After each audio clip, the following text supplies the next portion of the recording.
Bueno, primero que nada, retomamos los conceptos que tuvimos de la última parte de la clase, que bueno, lo que más me importa ahora mismo es saber cómo nos había dado el valor de la tensión y cómo nos dio el valor del par.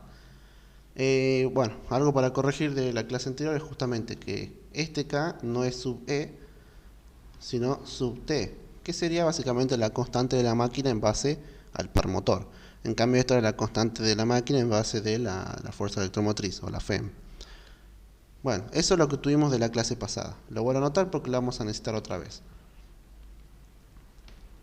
Bueno, vamos a analizar temas. Primero, tema que puede llegar a entrar en el final. Potencia de máquina eléctrica de corriente continua.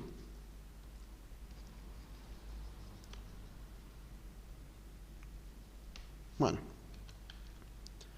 primero que nada, concepto de potencia, lo vimos en unidad de potencia. La potencia era tensión por corriente. La tensión es lo mismo que decir FEM. Entonces, FEM por corriente. ¿Cuánto vale la FEM? Ya sabemos cuánto vale. Así que directamente vamos a escribir a la potencia como que la potencia vale la FEM, que la FEM vale K sub E por la velocidad, por el flujo, por la corriente. Entonces, ahí ya tengo cuánto vale la potencia. Esto sería la potencia en base a la tensión. ¿Por qué no identifico esta de la que voy a hacer ahora? Básicamente porque el resultado debería darnos igual. O sea, la potencia es una potencia, tiene que ser siempre la misma. No me voy a meter en el tema de cómo sacamos esto porque lo vimos al principio de la... No, lo vimos en la unidad 3 creo que era, no me acuerdo, en potencia. Otra forma de expresar entonces la potencia era par por W. Les repito, ya lo explicamos. Conocemos ya cuánto vale el torque, porque el torque era el par motor, o sea esto. Entonces directamente reemplazamos y me da que la potencia va a ser igual a K sub T, que sería la constante del motor en base al par motor, por la corriente por el flujo por W. Entonces veamos. No voy a identificar el tipo de potencia porque supuestamente tienen que ser lo mismo. O sea, ese concepto de potencia es que la potencia es la misma para todos. O sea, la energía no se pierde no se crea ni se destruye, por lo tanto tiene que ser la misma.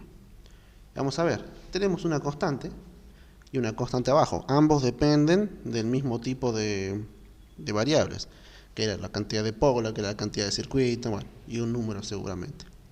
Tenemos velocidad en RPM. Y acá tenemos velocidad en radianes sobre segundo. Pero ambos son velocidades, así que lo mismo. Y claramente estos dos son corriente y estos dos son flujos. Por lo tanto, el concepto de que las potencias son las mismas, no importa del lado donde se lo vea. Por lo tanto, o sea, conclusión final, nosotros vamos a poder obtener los valores que nosotros queramos, simplemente sabiendo la constante de la máquina. Ya sea desde la FEM, es decir, la parte energética que genera la máquina, o desde el par, es decir, la parte mecánica que genera la máquina. Bueno, entonces datos importantes. ¿Qué podemos conocer ahora? Ya tenemos la potencia. ¿Cuánto vale la corriente de una máquina eléctrica de corriente continua?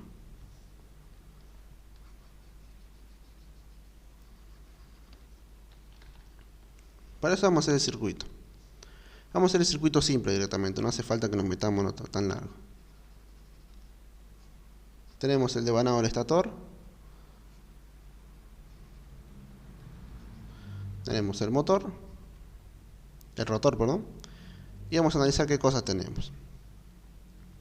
Por acá entra una corriente, que sería la corriente de excitación. Y por acá sale lo que sea la corriente del motor. Bueno, esta tensión que hay hasta el final es la tensión de los bornes, la que por lo general nos interesa porque la tensión de los bornes es la tensión que llega al final. Es decir, por ejemplo, en el caso de un generador, a mí me interesa de que llegue esa cantidad de tensión justamente en los bornes. Además, esa tensión que se genera en los bornes tiene que ser igual que toda la fuerza de automotriz que genere el rotor, que al final hace que cree una fuerza que me contribuya con el par. Entonces, esa es justamente lo que tenemos que buscar. El tema es que el motor por sí solo debería generar también una cantidad de tensión por aparte, una caída de tensión aparte. Así que vamos a cambiar eso. O sea, vamos a agregar variable, mejor dicho. A esto que está acá le vamos a llamar X. Bueno, esto que está acá tiene una resistencia y también tiene una tensión. La tensión, o la FEM, mejor dicho, que genera solamente el rotor, ya sea por las pérdidas o por lo que sea, y la parte resistiva de la misma, es decir, el rotor a fin de cuentas funciona como una resistencia. Y esto que está acá, el inductor, también va a tener su propia pérdida. Bueno, no me interesa nada de lo que está acá, básicamente. Lo que me interesa es lo que está acá, en esta parte. Porque a fin de cuentas, como se induce, es lo mismo, ¿no? Si usamos ley de Kirchhoff,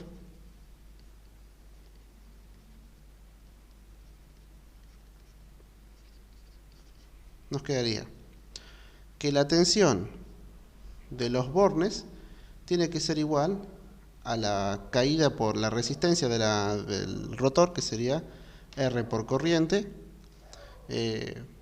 menos la tensión generada. Ahí estamos. ¿Por qué menos? Bueno, porque uno de los dos tiene que ser negativo, ¿no? O sea, imagina esto como fuente, ¿no? Que esta sea la tensión generada, que acá tenga la resistencia y acá tengo la tensión de los bornes.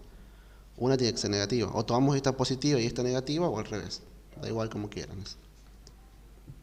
Así que borramos esto. Otra forma de verlo es que la caída de tensión de la resistencia siempre es negativo y bueno. Véanlo de la forma que ustedes quieran. Más, vamos a plantearla de las dos formas. Primero, de la básica, que sería que la tensión generada sería igual a la caída menos RI más la tensión de los bornes, o al revés, o la tensión de los bornes igual a, bueno, lo puse recién, no, tensión generada igual a la tensión de los bornes, no, RI positivo menos la tensión de los bornes. Da igual con tal, digamos, de que se plantee en la misma relación, ¿no? O sea, de que uno de los dos sea negativo. Pero bueno, básicamente sería como despejarlo de una forma. Voy a dejar esto por acá. Me interesa esta más que nada. Bueno, si queremos despejar la corriente, entonces, nos están pidiendo buscar la corriente, busquemos cuánto vale. La corriente básicamente va a valer la suma de todas las tensiones sobre la resistencia. Entonces sería la tensión generada menos la tensión de los bornes, o al revés, como quieran, dividido la resistencia. La resistencia obviamente del rotor. Entonces ahí tenemos la corriente. ¿Para qué nos servía la corriente?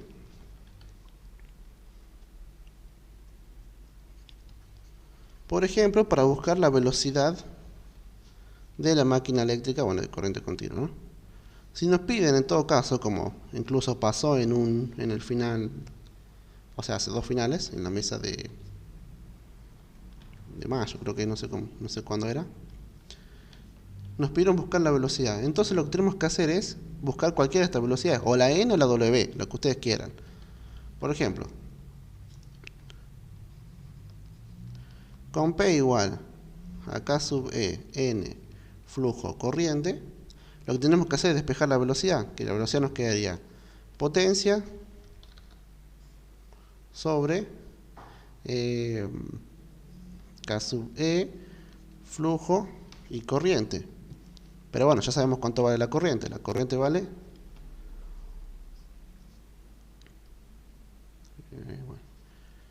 sub E, flujo, y bueno, me daría E generada menos la tensión de los bornes sobre la resistencia. Y con eso ya estaríamos, ¿no? Eso sería en caso de que queremos buscar esto, pero sabemos otra cosa. Por ejemplo, también sabemos que la corriente, vamos a dejar esto por acá, ¿no? Esta sería una forma.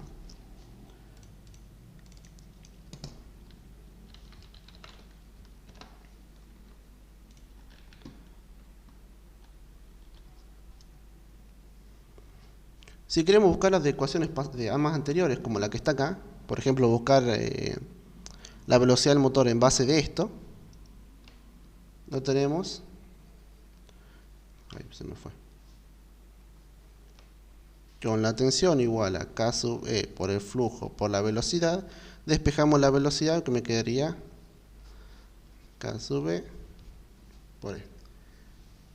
Esta tensión que está acá es la tensión que buscamos hace rato, la tensión generada.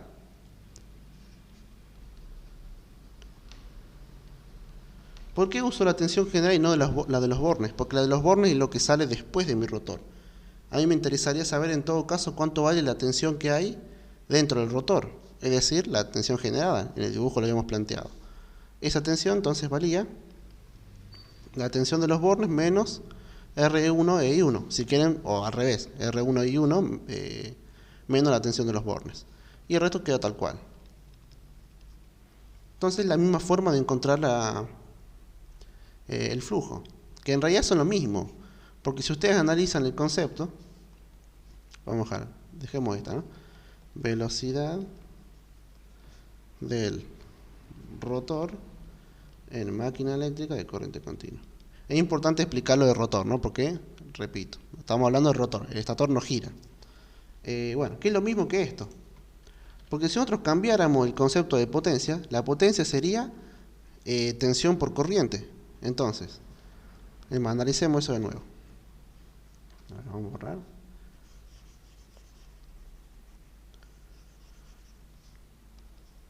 Bien, la potencia es básicamente tensión generada por la corriente, porque estamos hablando de la potencia de la máquina, ¿no? Porque estamos buscando la velocidad del rotor, estamos buscando la potencia del rotor.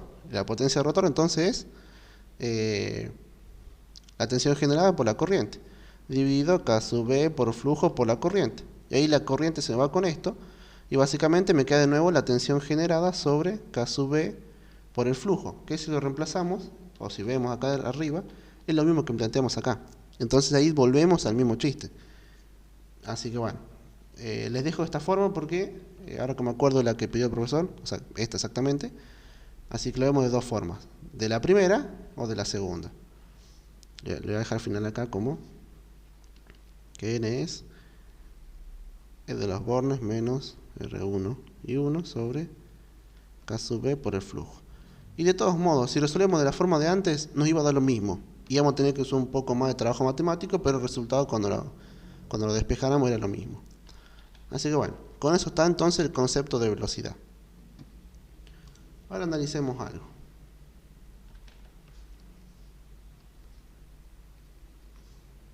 Tema que también puede entrar en un final.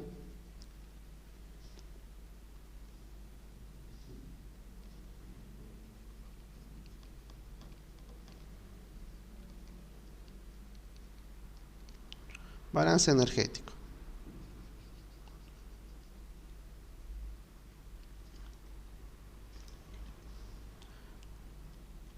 Bueno, primero que nada, lo que vamos a estudiar acá es básicamente cómo relaciona la potencia. Cuando hablamos de balance energético o energía general, hablamos de potencia, ¿no? Porque no podemos hablar de trabajo de calor, así que simplemente hablemos de potencia. Bueno, obviamente nosotros entregamos una potencia, así que analicemos. De lo que voy a hacer con rojo va a ser siempre lo que entra y lo que hago con azul va a ser siempre lo que sale. Entonces, primero, le doy le suministro potencia. Es decir que se entrega potencia. O sea, el 100% de la potencia la estoy entregando. ¿Cuál va a ser eso?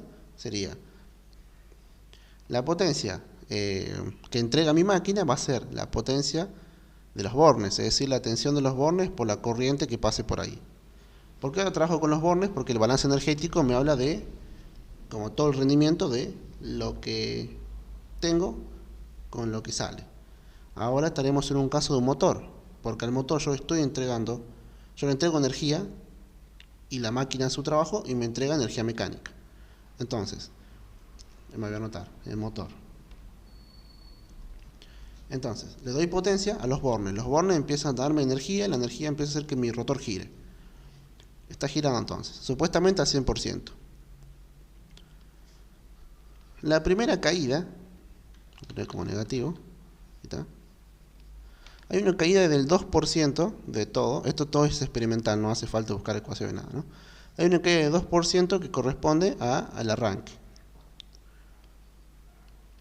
Es decir, cuando arranca hay pérdidas. Tiene sentido porque cuesta arrancar. Entonces ahí tenemos una potencia, vamos a poner, no sé, potencia 1. No, potencia de excitación ya que estamos.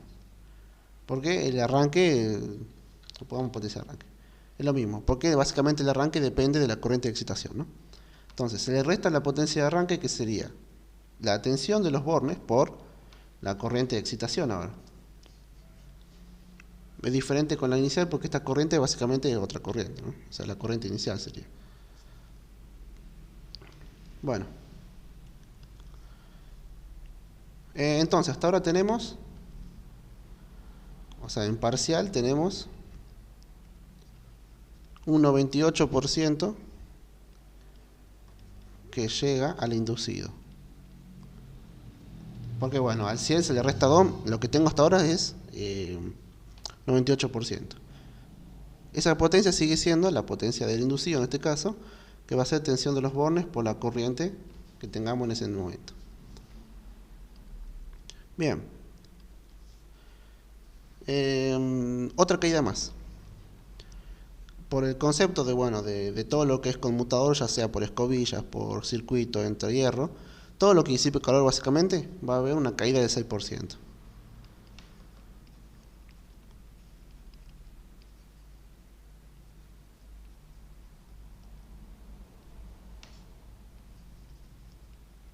Bien, como es pérdida de calor, se usa resistencia. Entonces, potencia del calor va a ser igual a toda la resistencia que tengamos por la corriente al cuadrado. Ya hay pérdidas por ese punto. Bien, ¿qué tenemos hasta ahora? Hay, al 98 le quitamos 6, un 92% que llega, voy a poner bien, que llega al motor. Bueno, básicamente tenemos ahora el motor, lo que necesita es potencia mecánica. Entonces tenemos la potencia mecánica que va a ser igual a la tensión generada por la corriente. Ya no estamos en los bornes, ya estamos dentro del rotor. No sé por qué puse motor, es rotor ahí.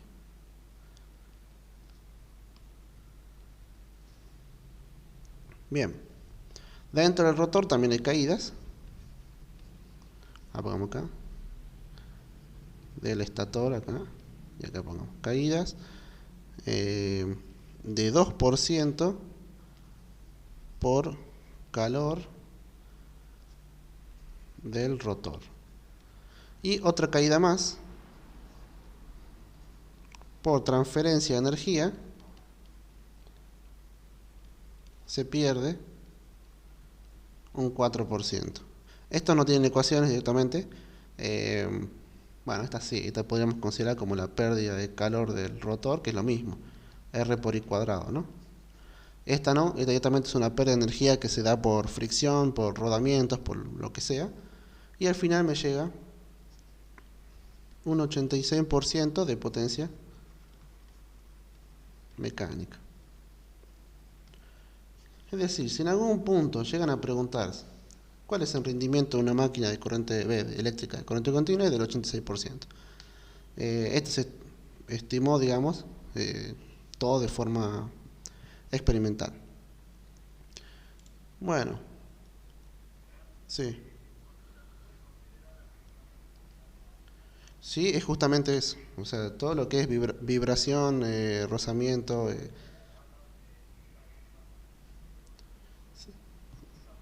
Sí, sí. Bien. Entonces,